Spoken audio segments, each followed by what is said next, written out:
So, good day guys. May warts pa rin tayo. Tagal mawala. So, anyways, naalala nyo yung Eco Boost na pinag-usapan natin nung nakaraan.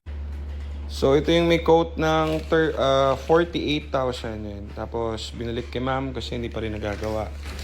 So, kailan ba natin pinost ito kahapon? So, ngayon, gawa na yung unit ni ma'am.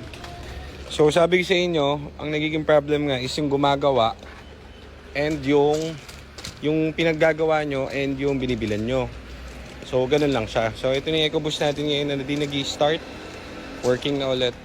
So, actually, ito, wala kaming ginawa. Hindi lang siya nakatama. Hindi pa nga namin pinalitan yun eh. So, inayos lang namin yung PCM. Then, chinek yung mga harness. Pati yung mga fuse niya. So, goods na ulit siya. Start. So, yan. Working na ulit. Yung. So, ngayon, dahil na-stuck ko ng matagal, i-check natin yung mga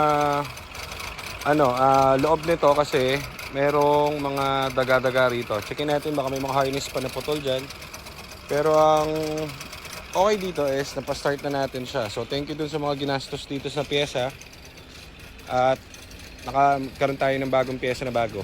So, okay. So, gawin natin fresh ulit tong unit. Important is napastart na natin siya.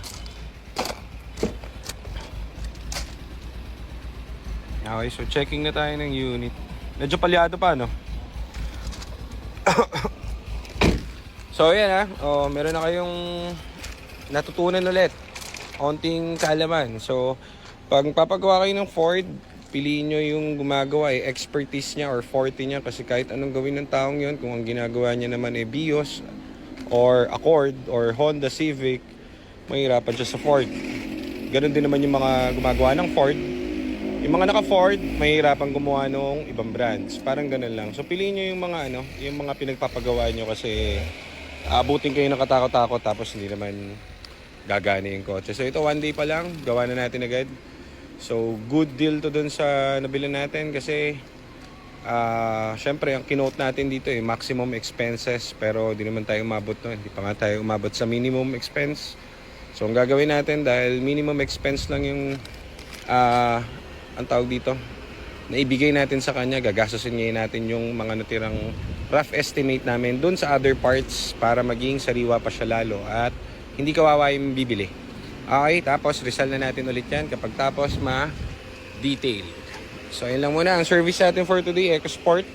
So, isa-isa natin yung EcoSport. Babiyahe tayo ngayon, may bibili tayong unit. So, check out nyo muna. So, yan. Thank you guys.